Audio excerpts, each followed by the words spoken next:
Hi, I'm Sabrina Stowe, Fire and Life Safety Educator for the Winston-Salem Fire Department. And I'm Rodney Cooper, Assistant Fire Marshal for the Winston-Salem Fire Department. We hope you enjoyed your trip to Fire Station 6 last week for the virtual fire station tour. This week, we returned to Station 6 for the rundown on their fire truck, the Ardmore Express. This is one of our pumpers, the most common type of fire truck in our fleet. Let's take a look.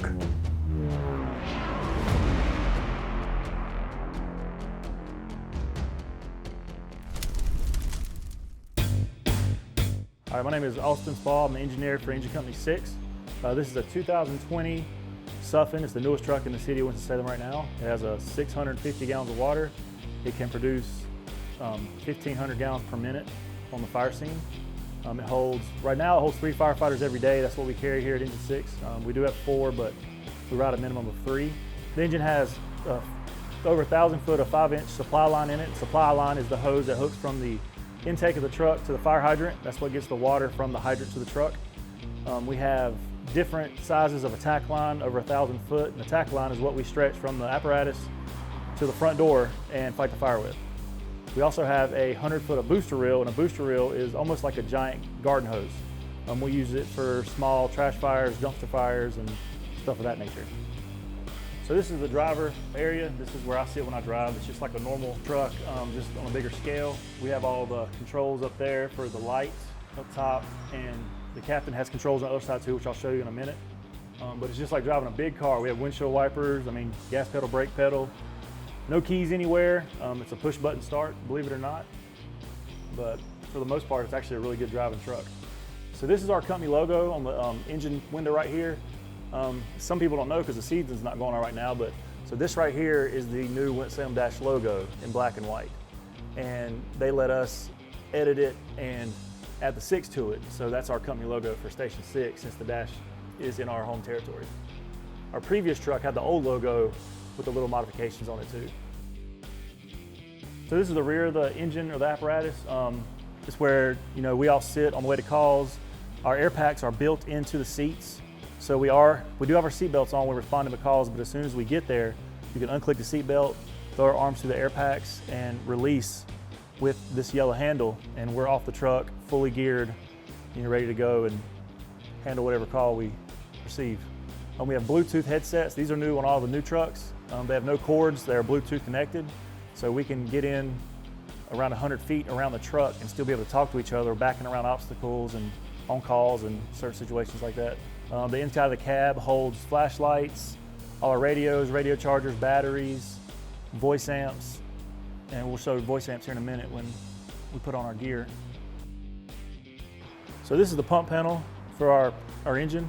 So my primary function is to drive and to pump fires.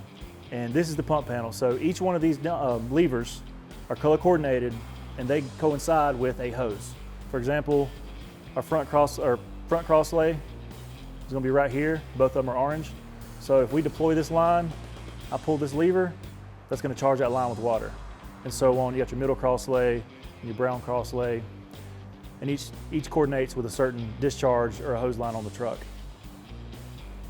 As like I said, this truck, 1,500 gallons per minute is your GPMs. That means it's capable of producing that much water out of this truck on house fires. That's going to be more your commercial structures and stuff like that. We're talking about the 5-inch hose earlier. This is what your 5-inch hose hooks into. This is called a steamer, or your intake. And you're going to go from a hydrant into here, and that's how we get water in the truck. We have 650 gallons on the truck right now, but as that stands, that can last anywhere from 30 seconds to about 5 minutes. And after that, we're going to have a water source hooked up to this truck to keep fighting what we're going to fight. So on a truck, there's a line in the pump, and we draw the line right here. Anything above the intake is a discharge. Anything below the intake is an intake. So with these discharges right here, it's just like the hose lays. We can unscrew these, hook a hose line into it, and we can either give a truck water or we can hook in and another truck can give us more water. So it's just discharges and intakes. And the gauges where all the hose levers are tells us the pressures we have to pump each line at. There's a formula for everything. It's a friction loss formula. And to pump, you have to pass certain tests to be able to pump for the city. Here's our intake and our discharge gauges. The intake gauge tells me how much water I have coming in, and my discharge tells me what I'm flowing, which is either what I'm flowing at the nozzles or what I'm flowing to other apparatuses. All right, so our truck, like I said, it's a big toolbox. It holds just hundreds and hundreds of tools. Different departments carry different things. This is our high-rise compartment. Our district at Engine 6, we run Forsyth Hospital and Baptist Hospital. So we carry high-rise hose. And on fire alarms and fires in the hospitals, we have to carry all this hose up, how many flights of stairs, which, it's 100 pounds of hose. You have about an 80-pound high-rise bag, and it contains tools for us to hook to the standpipes in the hospitals and fight fire, whatever we need.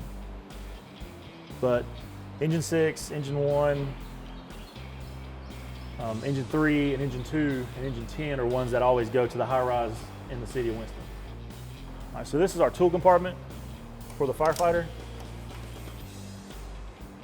And it's got, our axes, bolt cutters, we have Halligan bars.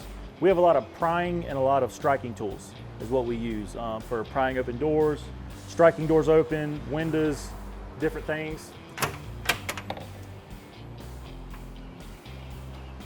Be surprised how many people actually lock themselves out of their vehicles a lot with their kids in them. So this is a lockout kit, and it gives us access to be able to get inside the window like a Slim Jim and unlock the cars for people without really messing the cars up. And also having the high-rise buildings in our territory, we have a lot of elevator rescues. So these are different elevator keys we have, and we also have more on the truck. So this is our medical compartment. A lot of people don't understand is 80% of our calls are medical calls. Everyone in the city of Winston for the fire department are EMTs.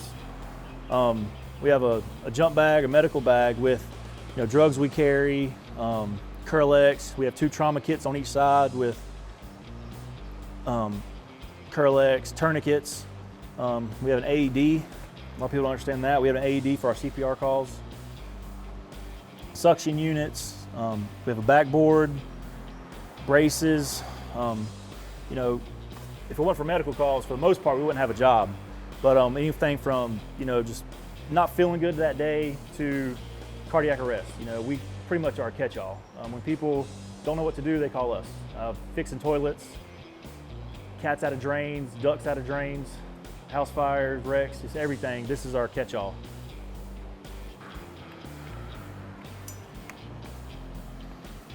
So this is a big question for everybody that comes to the station. What is this and why is it hooked to the truck?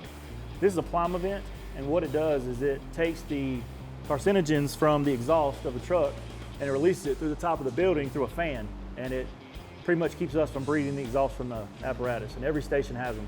And as we're pulling out of the bay, it just releases on its own. So this is the opposite side of the pump panel. So before you saw the cross lays, this is the other side of the cross lays, still the same lays. We also have another intake on here where you can hook to another hydrant. We have a 5-inch discharge where we can relay, which is, we can take water from our truck and shoot it over to another truck to help them out with more water. We have spanner wrenches, which are going to be for connecting and disconnecting hoses. And then these are our Halligan tools. These tools right here are going to be the firefighters' go-tos on house fires. It's a prying tool and it's a striking tool with the axe. So 90% of your TV shows and movies, you're going to see firemen with Halligan tools. And that's what these are. All right, so as a fireman and as a captain, everybody's got their ways if you have your gear laid out. And Evan Bryant, the firefighter on the back of our truck today, has his coat up here, pants, and his hood down here. So like everybody has their own system how they get dressed. And that's why everything's laid out. Now firefighter Evan Bryant is going to come and demonstrate how we don and doff or put on and take off our equipment. So while he's putting his pants and hood on, it takes us 1 minute to get dressed, and we have to be breathing air in 2 minutes as they test in rookie school and every day pretty much. So he's going to slide on his bunker pants.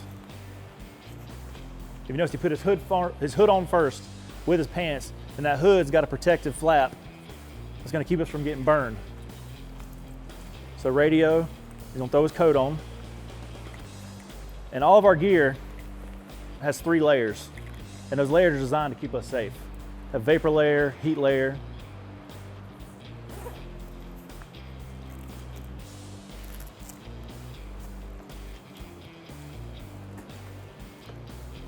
All right, so that's your typical dress going on a house fire or a fire alarm or a motor vehicle accident prior to getting on the truck.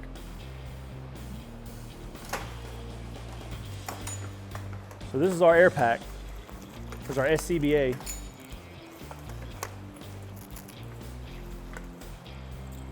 You'll turn around. So we have 45-minute cylinders, which we have compressed air in these cylinders, and they have 45 minutes of air roughly, but when you're working, it's about 20 to 25 minutes. And we have alerts on our packs that tell us this is how much air you've used, it's time to come out. And once it gets really low, it vibrates to let us know, hey, it's time to exit the structure or you're not gonna have air to breathe. All right. So on a fire alarm, this is what we look like going into. Now I'm gonna get Evan to breathe air and let you actually hear what it sounds like, because this is the big thing with people in general is they don't understand is, we look like something from a movie when we come in your house and we're fully dressed, but we're trying to help you. So a lot of things we tell kids and adults is, it might look scary, but it's just us trying to help you.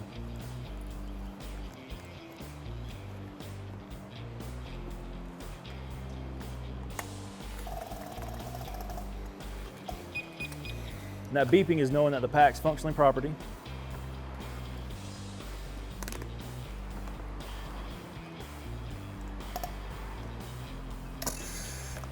It sounds like Darth Vader when he breathes. But that's what you're hearing when we come in and on house fires and as we're talking. And now the beeping, we stand still for 30 seconds, our pack will start beeping. And what that is a firefighter down function. It's for our safety. And it'll get louder, louder, louder, and louder. And hit it, Evan. All right, turn it off. So that means we've been sitting still for too long and something's wrong. So what that does is that'll alert our truck companies, which have trackers for these packs. Each one of these packs has it's almost like a camera, and it will show you or point to the direction where this pack is. And that way, if we can't get contact on the radio with the firefighter, we can go in and find him. Did you enjoy learning about the fire truck? I hope you learned a lot about what it takes to drive one of these trucks, but also everything the firefighters have to do to operate the fire truck on a fire scene. As I mentioned earlier, the pumper is one of the most commonly used fire trucks, but we also have ladder trucks at our dual company stations. The ladder trucks have extended ladders attached to them and are used for rescue and spraying water from a higher vantage point. These trucks also have additional specialized extrication equipment. The tractor-drawn aerial truck housed at Fire Station 1 on Marshall Street has a second driver positioned in the back of the truck, who steers the back wheels. This allows the truck to make tighter turns in congested areas. Other specialty trucks in our fleet include a heavy rescue truck, a hazardous materials truck, a brush truck, and an air resource truck. These vehicles are dispatched to locations that have those specific needs. Next week, we will focus on the firefighters, learn what it takes to become a Winston-Salem firefighter, as we look at our most recent recruit school graduates, Class 29. You'll get a snapshot of the 26-week training program and learn how you can become a part of the team. See you next week.